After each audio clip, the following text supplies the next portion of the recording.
Hello everyone. As the introduction of the UPC draws nearer, I'm here today with my colleague Tobias to discuss a new option to attack the validity of an EP bundle patent which will become available, a central revocation action. So, how does this new option work?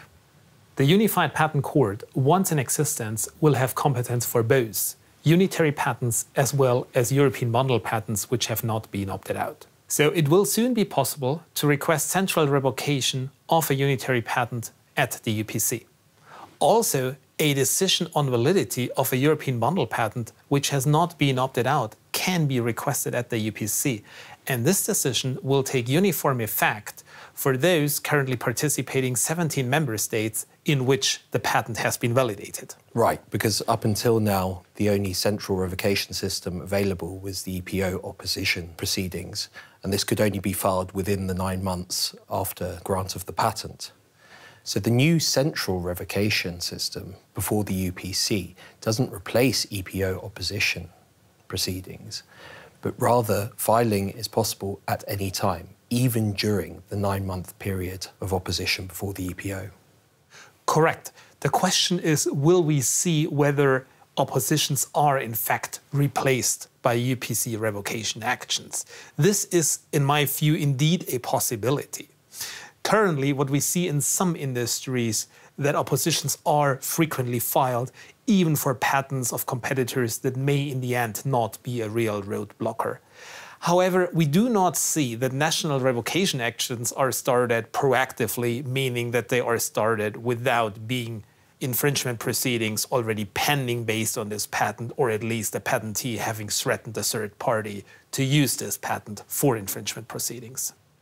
True. However, when the new system is in place, this may change.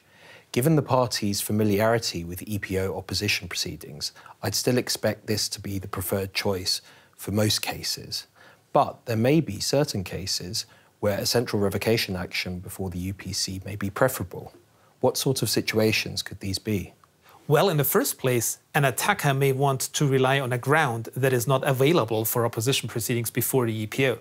For example, an attacker who wants to rely on lack of entitlement or lack of novelty due to a national prior right existing in one of the UPC member states cannot initiate opposition proceedings before the EPO.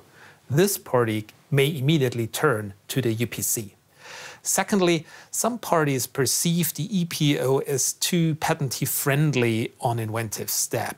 So if an attacker's primary case is built on lack of inventive step, the attacker may consider immediately turning to the UPC rather than taking the risk of unsuccessful opposition proceedings and thus strengthening the patent due to the loss of the opposition proceedings. Right, and I mean there's a third issue here, which is obviously timing. One can expect a decision from the EPO opposition division within about 1.5 to 2 years. However, the UPC revocation proceedings, one could expect a decision a lot faster, say within a year.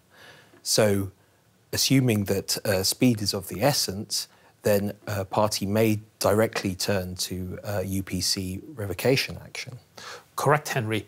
Given the additional risk on the patentee's side, what is your recommendation to the patentees? Should they opt out their portfolio, considering that they can opt in later again? Opting out is an option. However, as a patentee, one should bear in mind that this isn't without downsides.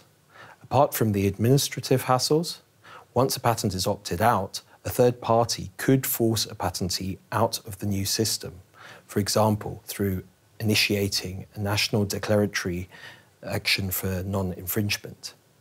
In the end, it will depend on the portfolio at stake. So, Tobias, what would be your final recommendation if you're an attacker that's confronted with the disturbing patent of a competitor on the 1st of June?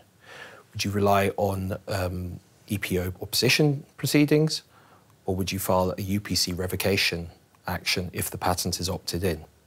I would recommend looking at the facts of the case.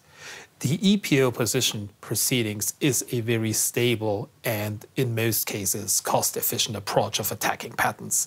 If, based on the grounds and the arguments that you have, you feel solid with the EPO opposition proceedings, go for it. However, on the other hand, If you want to rely on a factor where you think the UPC revocation system might be more favorable to you, so for example, if speed is of essence, as you mentioned earlier, Henry, or if you have a negative precedence at the EPO in a related decision which you think is wrong, but nevertheless is in place now, go for a UPC revocation action. In the latter case, the upfront investment may be higher, but it will pay off for you if you win. There is potential for significant cost reimbursement in case of winning. Thank you. If you'd like more information about the Unified Patent Court and Unitary Patents, please refer to our dedicated UPC page. Thank you.